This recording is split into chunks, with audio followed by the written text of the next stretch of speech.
So today in lesson 3, we're going to look at the normal distribution. Physical measurements such as length, volume, mass, time, they all tend to have a common distribution. So if I took the weight of infants, I would get a distribution scale where the majority of my infants have this average weight. Let's say it's 8 pounds. Then I have those that are on the low end of the scale, and then I have those big babies that are on the high end of the scale. The same thing, time to complete an assignment. You'll get kids in the class that complete the assignment very, very quickly, some that take a very long time, but the majority of students are going to be clustered around the middle. Or the heights of students in the class. The majority of your students are going to be clustered around this middle mark, but then you're going to have those students that are not as tall, and those students that are much taller than everybody else. Read. So if I was to draw or connect these points, what I would notice is I get a curve. What shape does this curve represent?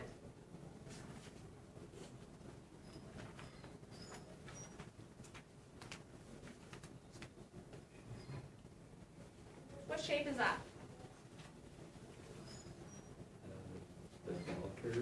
It's a bell curve. Somebody reading ahead? Does it look like a bell? That one does. Do these not look like they could be bells if I put the little ringer underneath? Bells come in different shapes and sizes. It's called a bell curve. Bell curve, normal distribution curve, normal curve.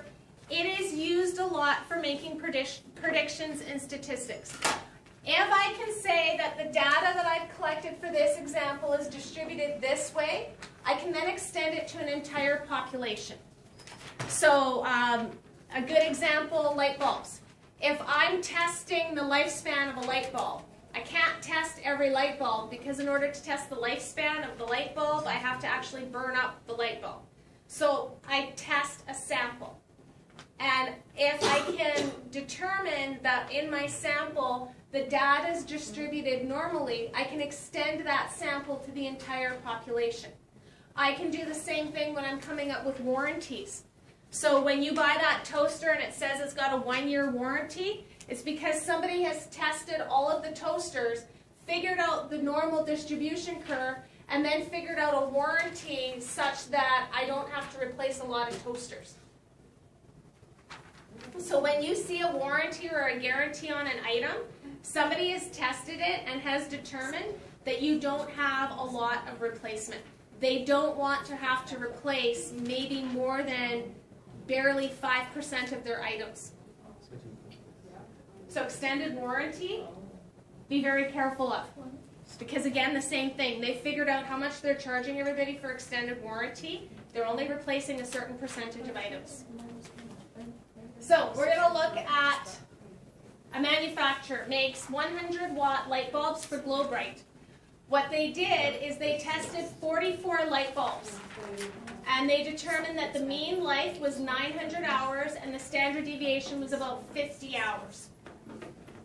So they created this histogram. There was one light bulb that lasted between 750 and 800 hours. That was this light bulb. Then I had 6 light bulbs that were between 800 and 850. That was these light bulbs in here.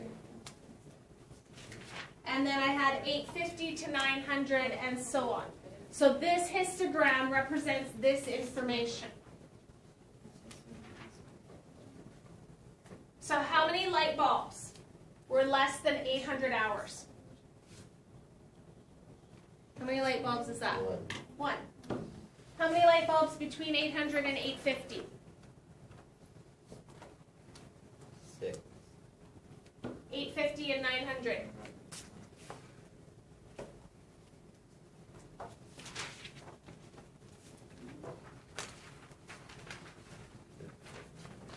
How many? 15.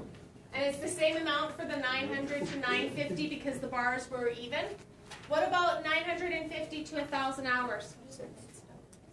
And more than 1,000 hours? So that was 44 light bulbs. If I calculate the percentage, they did this one for me. 15 out of 44 was 34.09. So what is 1 out of 44? To 2 decimal places. What percentage is that?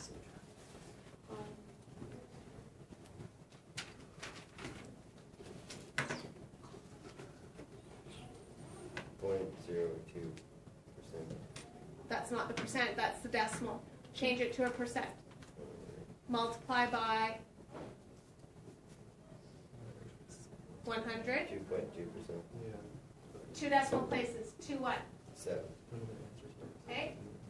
So that would be this percentage over here, because it's the same. And what about 6 out of 44? What percentage would that be?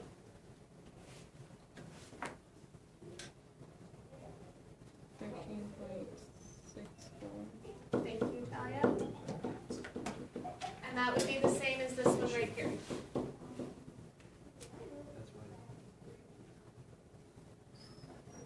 So that's using the information from the histogram. If I change that histogram to my curve,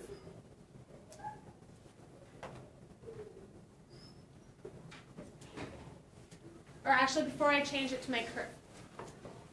So remember in the example, mu, or my mean, was 900, my standard deviation was 50.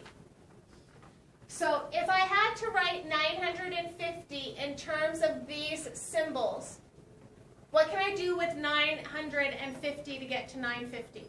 What operation? Addition. Pardon? Addition. Addition. So I can take mu and add 1 standard deviation. How would I get 850?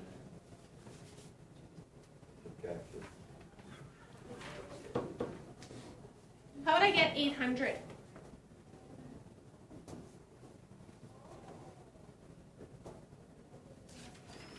So how would I use 950 to get to 800?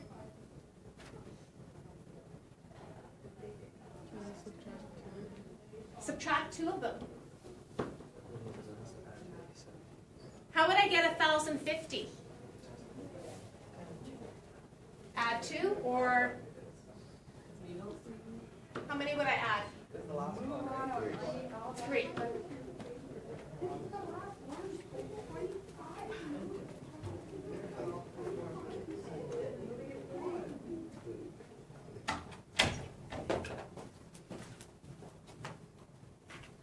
So if I complete the normal distribution curve based on the results from the last example. So this was that histogram that from the previous page. This was my 34.09. The other side was 34.09. We had the 2.27 here and here. And then we had the 13.64 was the remaining one. So those were my percentages. My data values went up by 50s or down by 50s when I'm working to the left.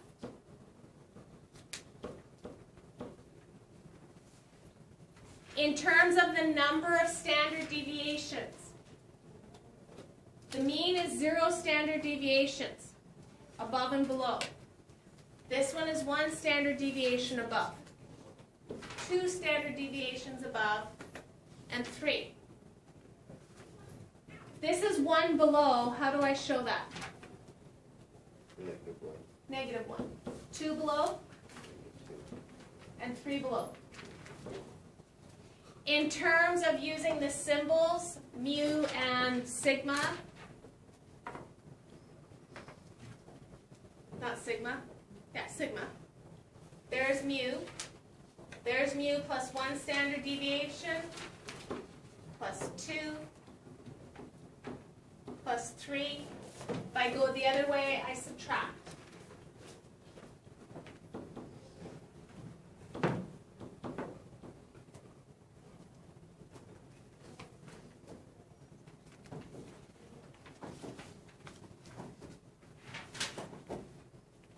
Now this was based on the data values.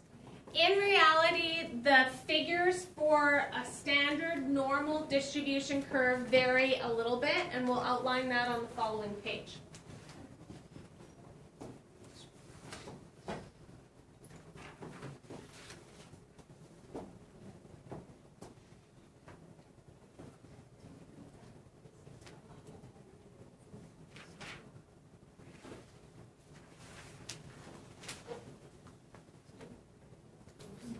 So for population data with a mean of mu and a standard deviation of sigma, the normal curve is denoted by the points. Now this curve that is created has calculus behind it and how the curve is created. You don't need to know how the curve is created. You need to know what the properties of the curve are. So with the properties of the curve, the mean of the data set is at 0. In a standard normal distribution curve, we don't deal in actual averages and actual standard deviation.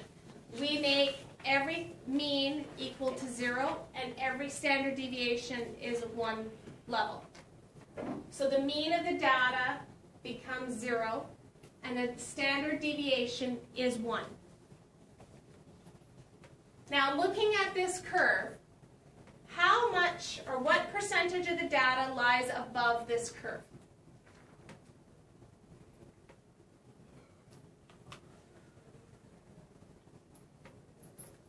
Well, what does this line do to the curve? Splits it in half. So if half is on this side, what's half as a percentage? 50%. And I could get 50% by adding these numbers together.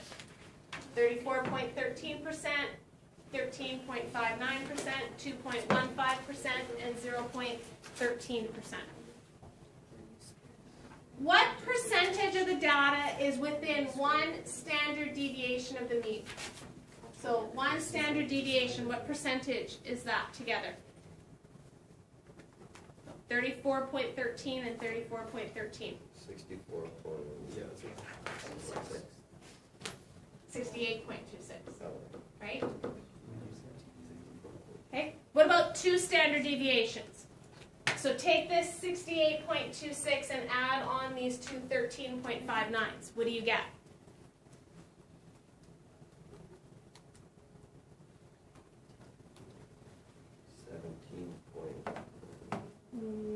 Not 17.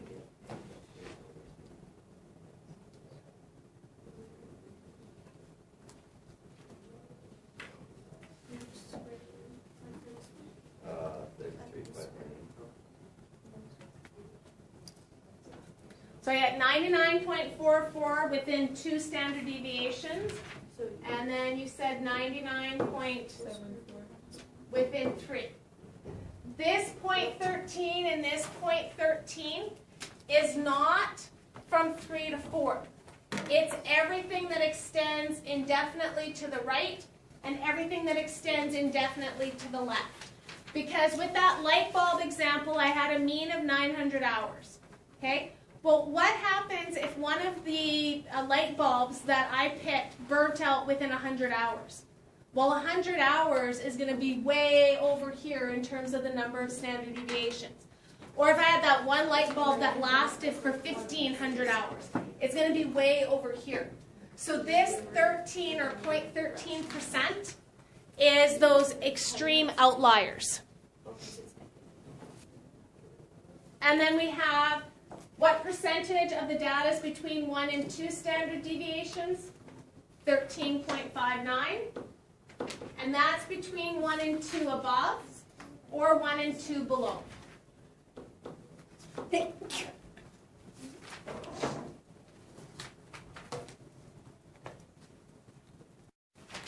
So we're going to look at the basic property of a standard normal distribution curve. Everything under the curve will add up to 1. All the percentages put together will add up to 100%. I already talked about how it extends indefinitely to the left and the right. So this line approaches the axis but never touches it. It's symmetrical amount, the mean, meaning 50% is on one half and 50% on the other half. All the data is represented by everything that's under the curve. So I'm not going to have a data value up here. They're all going to be underneath this curve.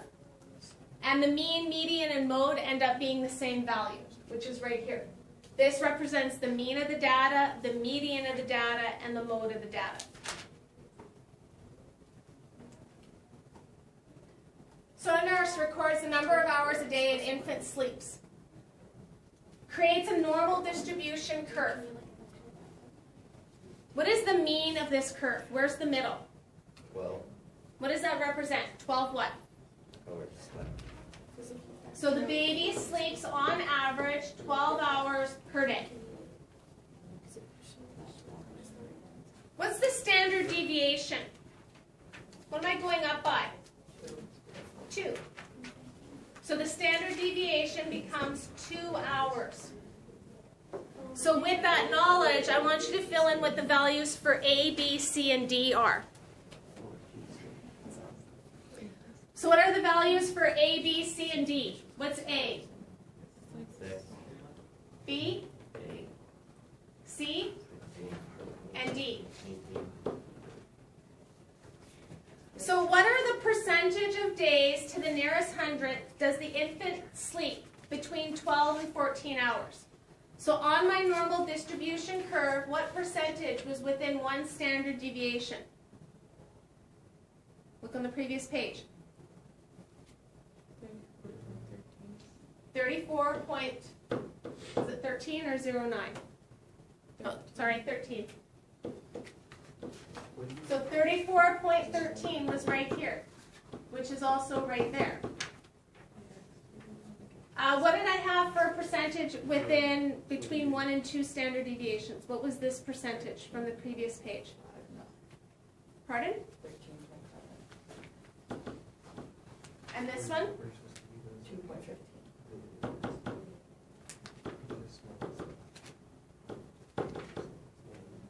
So what percentage of the day does the infant sleep between 8 and 16 hours? So if I add all these together, that was within 2 standard deviations. You figured that out. 95.44%. What percentage of babies sleep for less than 6 hours a day?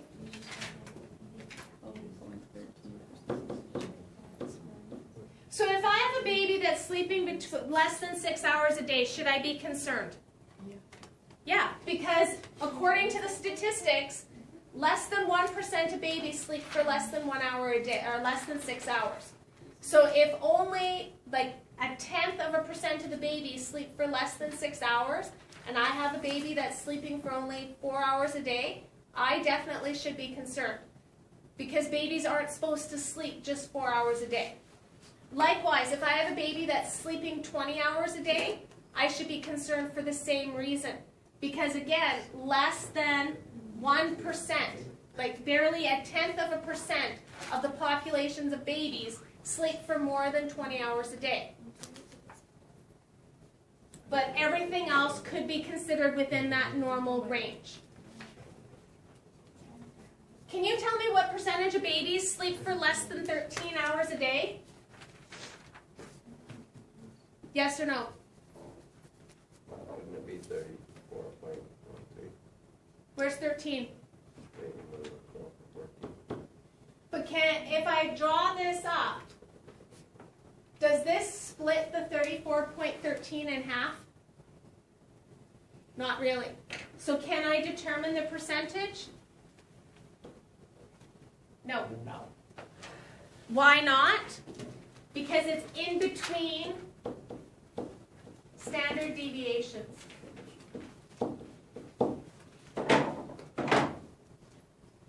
There is a way of determining that, and that's what we're going to work through next. We probably won't get done the lesson today. We'll have to finish it tomorrow.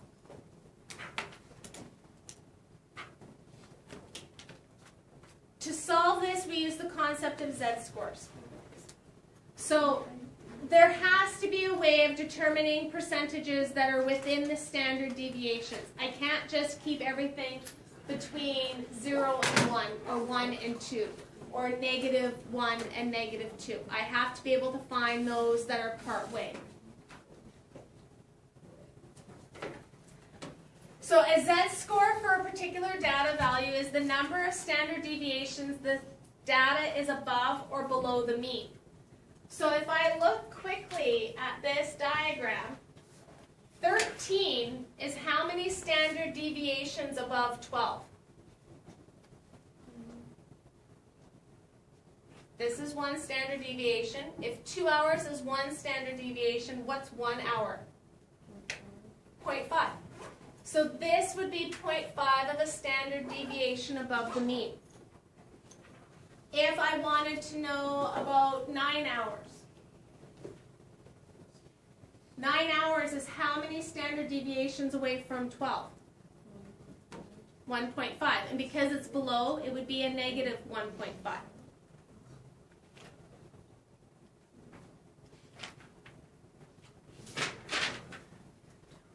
So if we look back at the previous class example, the data value of 18, and we have the nice chart below that we can look at.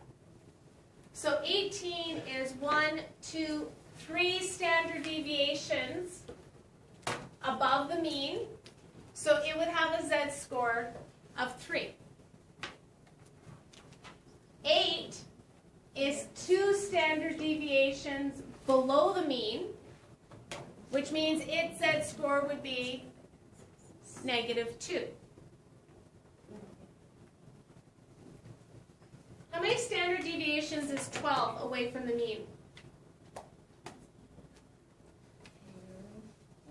Pardon?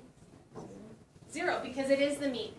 So it is no standard deviations away from the mean, so its z-score would be 0. And then 13, as we talked about before, is half a standard deviation above the mean. So the z-score would be 0.5, or 1/2.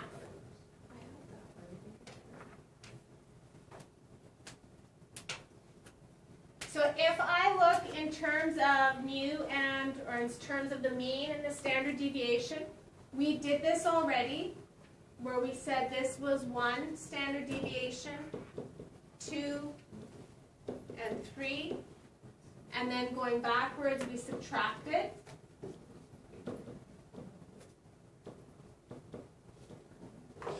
And then if we convert all of those to z-scores,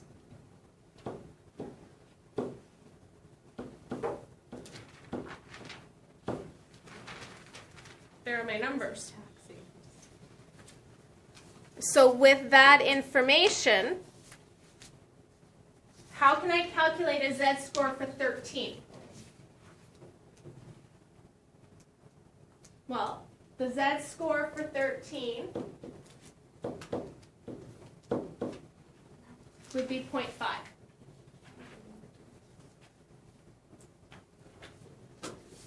But what if I wanted a z-score for 13.5 hours? 0.75. What if I wanted a z-score for for 11.3 hours? Starts to become a little bit more complex. Okay. That's why we have a formula.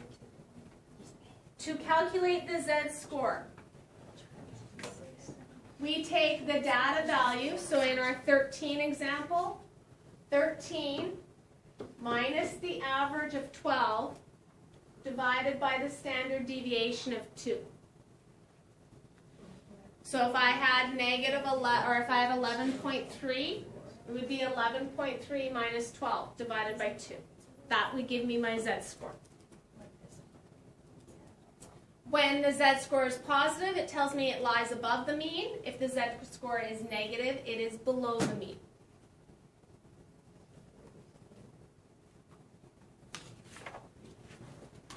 So I think I'm going to do one more part, and then we'll call it the end of this part. In this table, there's a rule that is sometimes referred to as the 68, 95, 99 rule. 68% of the data is within 1, 95 within 2, and approximately 99 within 3. So it's a good approximation. Approximately 68.3% of the data lies between a z-score of -1 and +1. 95.4% of the data would lie between a z-score of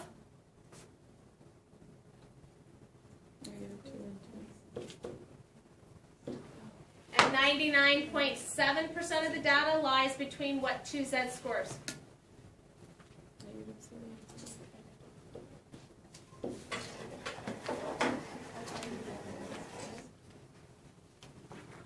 So what I want you to do tonight is I actually want you to do questions 1 and 2.